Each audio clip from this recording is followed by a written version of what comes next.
right, everybody.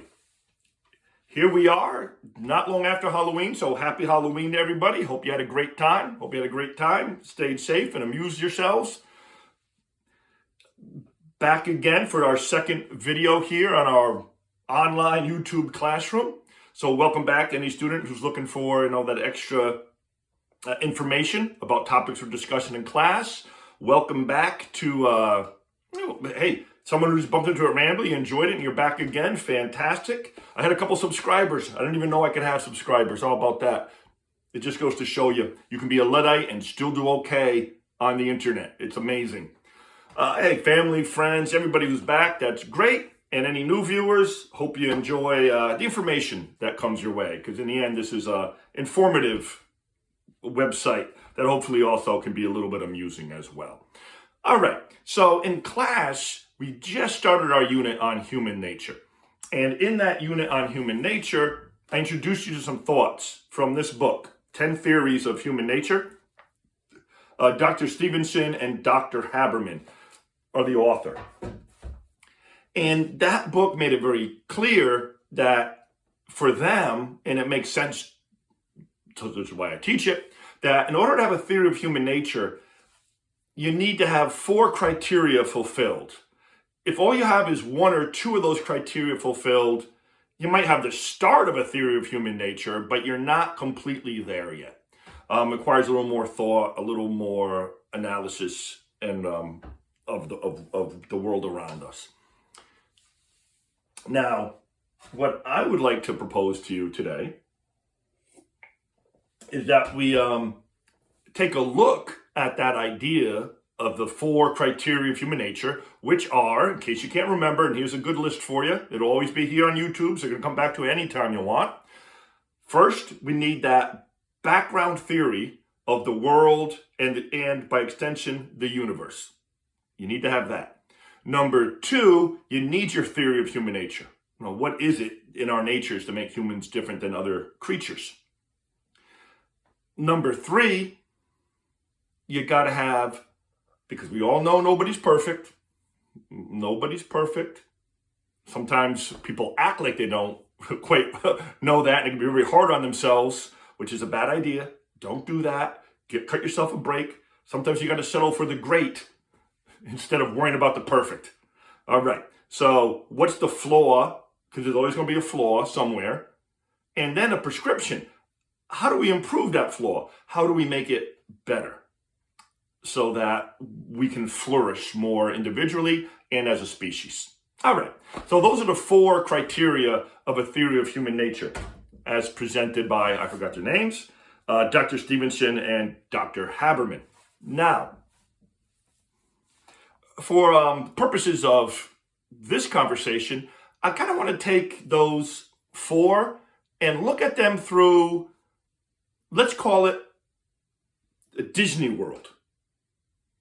A planet exists out there in the universe. It's literally the Disney World, meaning somewhere on this planet, the Disney movies are unfolding as their actual history. Somewhere in France, Beauty and the Beast actually happened. The Little Mermaid and Triton and Flounder, they're swimming around the ocean. Mulan happened in China on our Disney World. Simba's roaming around in Africa, once again, on our Disney World. So all of the incredible events from the Disney movies are the actual history of the Disney World. And I know, I can hear you. I can hear some of you people, and you know who you are. You know who you are, and you're getting all excited, and you're clapping your hands, going, "Woo, the Disney World, I love this thought. I will take your Disney World and crush it just like that. I'm going to smash it." So don't get so happy. Pay attention. We're not celebrating the Disney World here, I'll tell you. We're just using it as an example. You can go clap your hands and be happy somewhere else. And you know who you are. And I'm going to talk to you in class soon, and I'm going to call you out.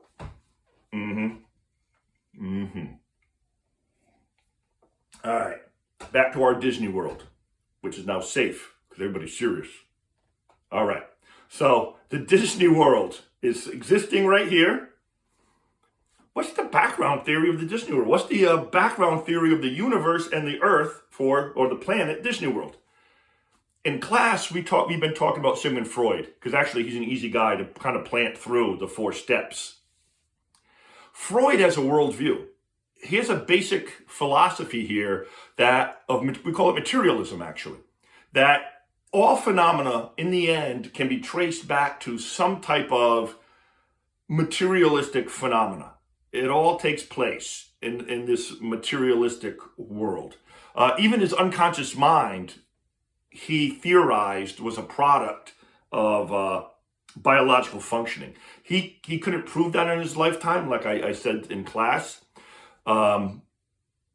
He did assume that somewhere in the future, more technology would exist that could prove the unconscious mind is a product of physical, psychological functioning. And actually, we're going to return to that thought in just a little bit. So that's Freud, materialism. There's no way anyone living on Disney World, if they saw certain events, could possibly conclude a materialistic worldview for the nature of that planet and that universe. Simple reason is this. I mean, we can start with The Princess and the Frog. Guy sings the song, "I got friends on the other side," meaning there's a spiritual realm beyond the physical realm. And the inhabitants of that spiritual realm, they come out, they sing songs with them. So, I mean, there's some pretty hard evidence that on Disney World, there's another layer of existence that has nothing to do with our physical world right here. We go back to, I suppose, Apprentice Mickey in Fantasia and all that magic. I have a hard time imagining all that magic is simply coming from a biological feature and not something outside of the sorcerer and the sorcerer's apprentice. The Lion King has a storm take place, and Mufasa's ghost returns up into the sky, causes a thunderstorm, and talks to Simba, and then recedes back into the clouds. But no, something's going on there. Something's going on there.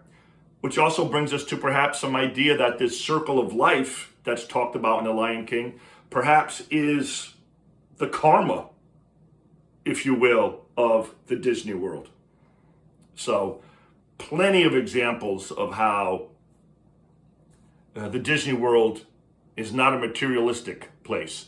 In fact, I would say to you that it is it would fall under the category of spiritualism, that there are events that take place that are not linked to pure physical causes. So that's what we could do with that, and I think that that's pretty clear when it comes to the Disney World. All right, so if that's the Disney World's background, what's the theory of human nature on the Disney World? I'm going to go with a fellow named Jean-Jacques Rousseau. Now, Rousseau taught that the fundamental difference, the only difference really, between human beings and other creatures is, at our core, we're driven by a certain perfectionism. Meaning, for Rousseau, or perfectibility, I'm sorry. It's perfectibility, not perfectionism. Perfectibility, my fault. Now, with this idea is maybe like simply demonstrated in this way. Just stick with me now. We go back 400 years in time on the planet Earth, and we get a beaver. We then bring the beaver to the present. And the beaver is not confused. It sees the other beavers, they're making dams the same way they made them back then, and very quickly goes, oh, he's going to be shocked by cars and things, I suppose, whatever shock a beaver feels. But in terms of living like what he is, not a problem. We send him back. We go back in time 400 years, grab a human being, bring them forward in time, their mind melts. The technology is space age to them. It's unbelievable. Even something as simple as this, and this is where the idea of perfectibility comes in. Human beings have the ability to look up and go, man, can we fly? And now we have jets that can fly across the ocean, around the world, and we can go to space. What the heck is happening? Internet, better ways to communicate, texting versus telegraph. Ding, ding, ding, ding, ding, ding, ding. Human beings look at situations and have the capacity to go, how can this be made better, more efficient, more helpful? Which is really amazing. And Rousseau said, man, you can see that all around. And therefore, there's something in people who try to perfect things, including their relationships. There's perfectibility. How do I improve things? Now, the key, though, for Rousseau is simply this. Perfectibility is not a positive or a negative. It just is. The character of an individual will guide them to use their perfectibility to create something to help people, to create artwork, to improve relationships, or to control, to dominate, to defeat, to crush all the wars and horrors of human history. Rousseau would say that's perfectibility with a person with low character, trying to fill a need, a human need, and going about it in the most ruthless and cruel and selfish of ways, not for the good of a large community, maybe for the good of a small community, or maybe for the good of themselves. But perfectibility is there. And obviously in our Disney world, we can see that unfold with both a Mufasa and a Scar. You can see it unfold with Maleficent and Cinderella. So there's always a yin and a yang, if you will, in Disney films, where you have Triton and you have Ursula in The Little Mermaid. So there's no shortage of this type of paths that the characters take. But in the end, they're trying to do well or protect, maintain what they've built, which sometimes causes a little bit of tension, or feed themselves and make themselves grander, but not really worry too much about the others around them. So perfectibility can run amok on our Disney World. So what's the prescription for this then? How do we improve the situation? I would say that the Disney World talks about improving it, or at least actually reveals how to go about it in a particular way. And that particular way is this. If you think of the Lion King, you have Simba. Simba achieves victory at the end of the movie with the help of Nala, Rafiki, Timon, Pumbaa, even Zazu a little bit, as well as the other lionesses and his mother, Sarabi. So there's a group of support that's built around Simba. Scar has people around him, but he lords over them. He's manipulative. He wants them to do his bidding. He's created structures to make them kind of obey him, made promises to make them obey him. And you can see the ruthlessness of him, in his song, Be Prepared. And you have the hyenas marching like Nazis in front of him. They're saluting him and he's nodding his head and singing his song. But it shows that very rigid sense that this is the way to do things. It will create social structures to worship my own grandiosity, which of course violates the circle of life and brings the Pride Land of ruin. Meanwhile, Simba barely knows what he's doing half the movie. He's bamboozled, befuddled, and a child.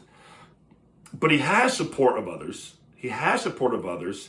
Never sees himself as superior to them, and in fact, quite often sees himself as inferior to them. But because of the strength of those relationships, he slowly becomes more of who he could be. The relationships help him. The great Chinese philosopher Confucius actually wanted to help using his ideas to bring about social harmony during a time of war in ancient China. And he believed that the best way to do that was to honor 5 relationships. Relationships bring if they're taken care of well, a sense of harmony. It doesn't mean everything goes great, and obviously there's going to be problems, but it brings harmony because you're in it together, you're working together.